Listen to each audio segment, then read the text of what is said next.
अमित शाह लगातार हम खुद ही देख रहे हैं जो कि राजनीति के, न सिर्फ बीजेपी के, एक तरह से अब तो ये लगने लगा है कि पूरी राजनीति के ही चाणक्य वो हैं।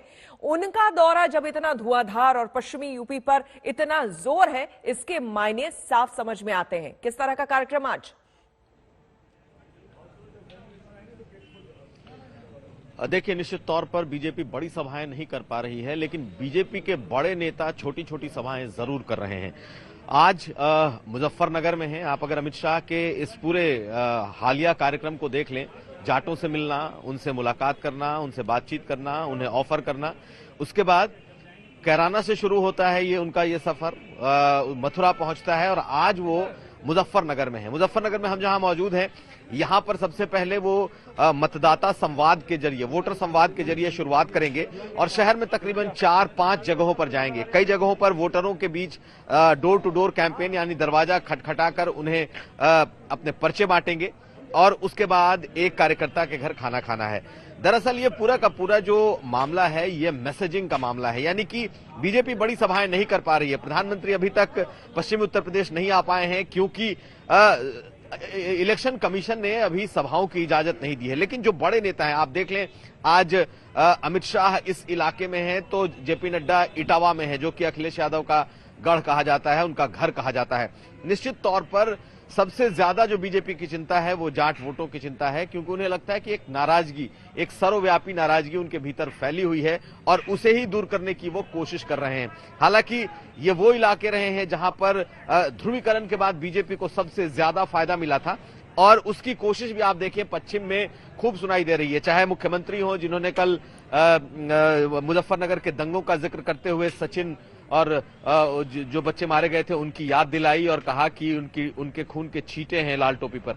इसी तरीके से अली और बजरंगबली की बातें आप सुन रहे हैं लोनी में। तो कुल मिलाकर ये पूरा का पूरा जो पश्चिम उत्तर प्रदेश है, यहाँ पर एक तरफ नाराजगी है, गांव में नाराजगी है जाटों में, जो आरएलडी के साथ खड़े हुए बड़ी तादाद में जाट दिखाई दे रहे हैं और बीजेपी की कोशिश है कि इसे किसी भी तरीके से अपने पक्ष में किया जाए। श्वेता, और शायद इसीलिए समाजवादी पार्टी बार बार ये कह रही है अपने प्रचार में भी, अपने भाषणों में, कि बीजेपी पुरानी बातें कर रही है, नई बात वो नहीं कर रही है, इसलिए वो कह भी रही है। समर्थ के पास चलते हैं इटावा, जहां पर आज जेपी नड्डा वहां पर पहुंचने वाले हैं। किस तरह का कार्यक्रम समर्थ वहां पर जेपी नड्डा का आज रहने वाला है?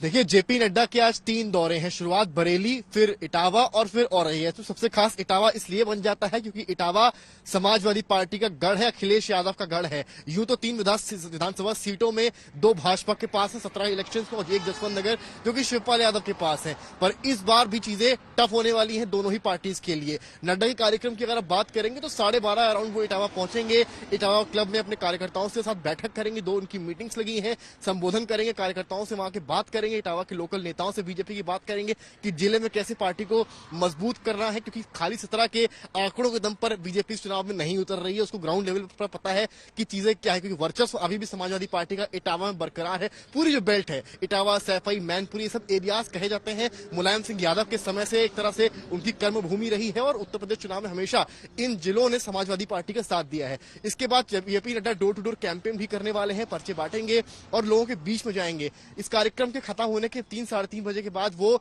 औरैया के लिए रवाना होंगे, जहां भी उनकी मीटिंग्स लगी हैं और इस तरह के प्रोग्राम्स हैं। पर इटावा का दौरा अहम इसलिए हो जाता है क्योंकि 20 जनवरी को यहां पर मतदान होना है 3रे चरण में और इसको लेकर यहां पर सरगर्मियां अभी से बढ़ गई हैं। कल शिवपाल सिंह यादव ने यही नामांकन किया और नामांकन का प्रोसीजर 1 तारीख तक यहां पर चलना है। उसके बीच में जेपी नड्डा का दौरा, राष्ट्रीय अध्यक्ष बनने के बाद ये जेपी नड्डा का पहला दौरा इटावा में है और अहम इसलिए है, जैसा कि मैंने कहा, जो स्ट्रॉन्ग जोन समाजवादी पार्टी के हैं, बीजेपी उनको भी नहीं छोड़ना चाहती। एक तरफ अमित शाह देवबंद में अगर है, दूसरी तरफ योगी आदित्यनाथ गाजियाबाद में है, स्मृति ईरानी मेरठ में है, तो वहीं जेपी नड्डा आज इटावा आए हैं। इटावा आने का क्लियर मैसेज ये है कि भले समाजवादी पार्टी का कुछ जिलों में वर्चस्व हो, पर बीजेपी उनको भी नहीं छोड़ेगी और सेंधमारी करने की पूरी कोशिश करेगी। जी, आएंगे समर्थ आपके पास। अमित भारद्वाज हमारे साथ दिल्ली से बने हुए हैं। अमित, अब इन तमाम जगहों पर जिस तरह से हम देख रहे हैं बीजेपी के जो बड़े बड़े दिग्गज हैं वो दौरा कर रहे हैं और जिस तरह से जाट नेताओं या फिर आरएलडी अध्यक्ष को मिलाने की बात जो सामने आई थी, उससे कहीं ना कहीं ये तो जरूर लग रहा है कि बीजेपी अपनी तरफ से जो भी मैसेज दे,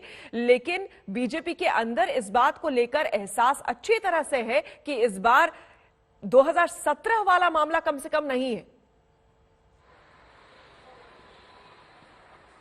बिल्कुल सही श्वेता, और इसी वजह से हम देख रहे हैं कि एक साथ कई सारे बड़े नेता, दिग्गज नेता भारतीय जनता पार्टी के एक ही बार में पश्चिमी उत्तर प्रदेश में लगातार दिखाई दे रहे हैं। और अगर हम इसको डायनामिक्स के तौर पे देखें, बिल्कुल पश्चिमी उत्तर प्रदेश को बीजेपी इस वक्त एक अलग राज्य के तौर पे ट्रीट करके कैंपेन कर रही है।